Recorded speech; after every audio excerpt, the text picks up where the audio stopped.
Have you ever had a day where everything felt heavy, unbearable, almost hopeless, only to wake up the next morning and feel strangely okay? Have you ever made a decision in the heat of emotion, convinced it was the only way, only to regret it a few days later and wonder, what was I thinking? How many times has your life been thrown off course, not by external events but by your internal reactions? Welcome back to the channel. Today we're diving into a topic that might change the way you live, think, and feel forever. We're going to explore the powerful yet deceptive world of feelings, how they shape our reality, distort our judgment, and if unchecked, quietly ruin our lives. This is not a video about suppressing your emotions. This is about mastering them. Because the truth is, the world isn't always as difficult as it feels. Sometimes it's our feelings that make it seem that way. Let us start by acknowledging a universal truth. Your feelings are not facts. This may sound simple, but if you can truly internalize it, your life will change. Feelings are fleeting. They're weather patterns. One moment it's raining, the next it's clear skies. But imagine making permanent life decisions based on temporary weather. That's what many people do every day. You feel tired, so you quit. You feel unloved, so you push people away. You feel anxious, so you stop trying. You feel jealous, so you sabotage. You feel angry, so you destroy. And in the aftermath of every emotional storm, you're left wondering, was it really that bad? The answer is often no. The problem is, we confuse how we feel with what is real. Let us take a deeper look. Imagine you're hungry, exhausted, and stuck in traffic. A friend calls and cancels plans. In that moment, you feel rejected, disrespected, maybe even unloved. But was it true? Or was your body simply low on energy, your mind flooded with stress hormones, and your judgment clouded by fatigue? Now imagine the same scenario, but after a good meal, a solid night's sleep, and a day of ease. Your friend cancels. You say, no problem. Let us reschedule. That's it. Same event, different feeling, completely different story. So what changed? Not the world, your internal state. This is why it's crucial to build awareness around your emotional patterns. Because feelings, when left unexamined, become dictators. They grab the wheel and drive your life into ditches you never meant to visit. You might think you're running from real problems, but you're often just reacting to emotional illusions. Here's the kicker. Your brain doesn't care if a feeling is true. It reacts as if it is. When you feel afraid, your body prepares for battle. When you feel unworthy, your posture changes, your tone shifts, your choices shrink. Your feelings shape your reality not because they're accurate, but because you believe them. This is where self-awareness becomes your superpower. The greatest minds in history, Stoics, philosophers, spiritual leaders, have all said variations of the same thing. Learn to observe your feelings without becoming them. You are not your anger. You are not your fear. You are not your sadness. You are not your anxiety. You are the awareness that notices those things. This is the space of power. This is where clarity lives. Let us talk about emotional hijacking, a phenomenon where your brain, under emotional stress, literally shuts down its rational centers.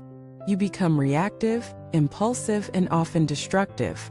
You say things you don't mean. You make choices you regret. You burn bridges. And afterward, you can't even explain why you acted that way. Sound familiar? That's because it happens to everyone. The goal isn't to never feel, it's to never let the feeling drive. One tool you can use immediately is the pause principle. Whenever you feel overwhelmed, triggered, or flooded, pause. Breathe. Step back. Ask yourself 3 simple questions. What exactly am I feeling right now? Is this feeling based on fact or assumption? Will acting on this feeling help or harm me in the long run? These questions slow down your reaction time and give your higher brain a chance to take the wheel. Over time, this habit creates emotional maturity. And emotional maturity is a superpower in a world where most people are emotionally reactive.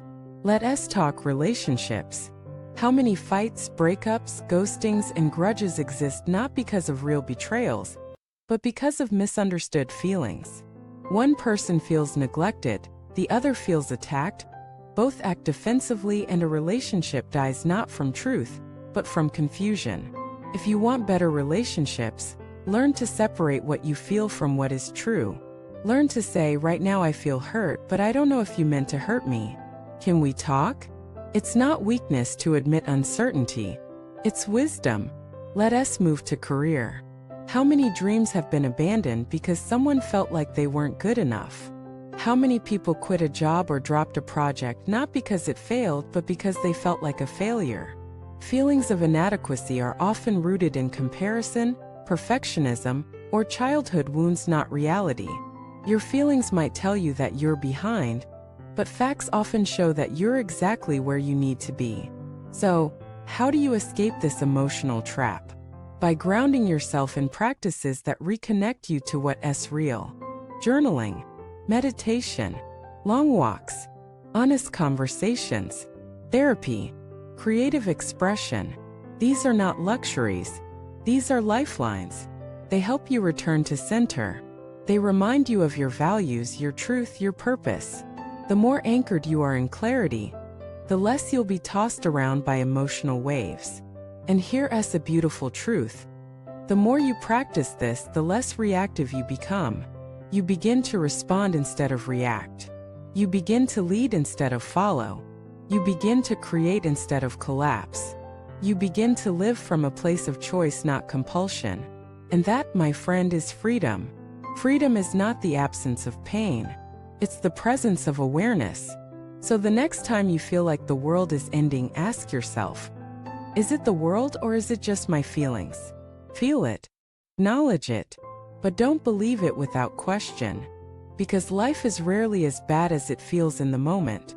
And your future will thank you for every time you chose wisdom over impulse. Thank you so much for watching this video. If this message brought you clarity or helped you shift perspective, let us know in the comments. Your stories help others heal too. And if you haven't yet, subscribe to the channel, give this video a like, and turn on notifications so we can keep exploring these powerful truths together. Remember, feelings are meant to be felt, not followed blindly. You're more powerful than your emotions. You are the author of your reality. Until next time, breathe deeply, choose wisely, and live consciously.